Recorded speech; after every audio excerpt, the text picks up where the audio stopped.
Card পাবে, তারপরে universal health কেয়ারের সুযোগ পাবে, বয়স্ক ভাতার সুযোগ পাবে, অনেকগুলো আছে। সমাজের দেশের কোনো একজন নাগরিককে বাদ রেখে এই বাজেট হয় নাই, প্রত্যেককে মাথায় রেখে বাজেট হয়েছে। ফ্যামিলি কার্ডের এখন ফ্যামিলি কার্ডের উদ্দেশ্যটা কি? উদ্দেশ্যটা হচ্ছে সেই বাড়ির গিন্নিকে ক্ষমতায়ন করা, তার জীবনযাত্রার মানের মধ্যে একটা পরিবর্তন আনা, পরিবারের সমাজে তার একটা সম্মানজনক জায়গায় দিয়ে যাওয়া, এবং সে যে টাকাটা খরচ করবে রুরাল ইকোনমিতে সেটার একটা ইম্প্যাক্ট আছে, একটা মাল্টিপ্লায়ার এফেক্ট আছে, যেটা গ্রোথ সৃষ্টি করবে, সব মিলিয়ে।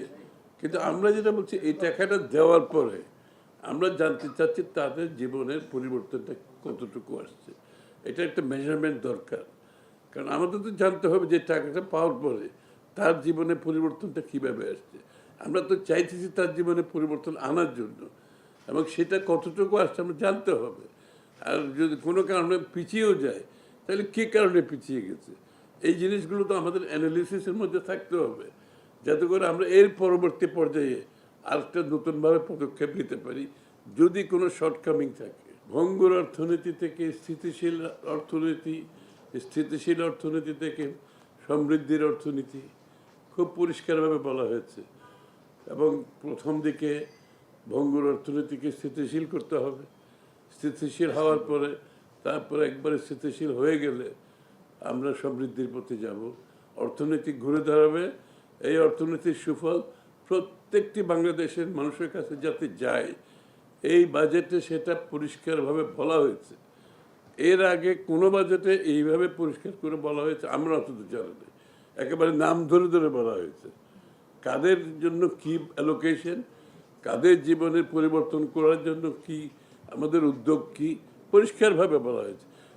সমাজের দেশের কোনো একজন নাগরিককে বাদ রেখে এই বাজেট হয় নাই, প্রত্যেককে মাথায় রেখে বাজেট হয়েছে।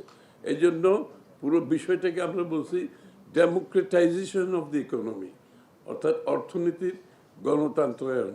কারণ একটা গ্রুপ বেনিফিট পাবে, এখানে পৃষ্ঠপোষকতার রাজনীতি হবে, আর বাকি দেশের লোক অর্থনীতির কোনো সুযোগ পাবে না, তাদের কাছে অর্থনীতির সুফল তার কাছে যাবে না, সে অংশগ্রহণ করতে পারবে না। সেটা তো একটা গণতান্ত্রিক দেশের অর্থনীতির জন্য কাম্য নয়।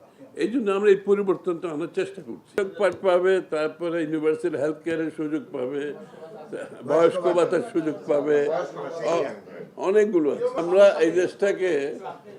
এই দেশটাকে একটা কর্মক্ষম দক্ষ জাতি হিসেবে গড়ে তুলতে চাচ্ছি।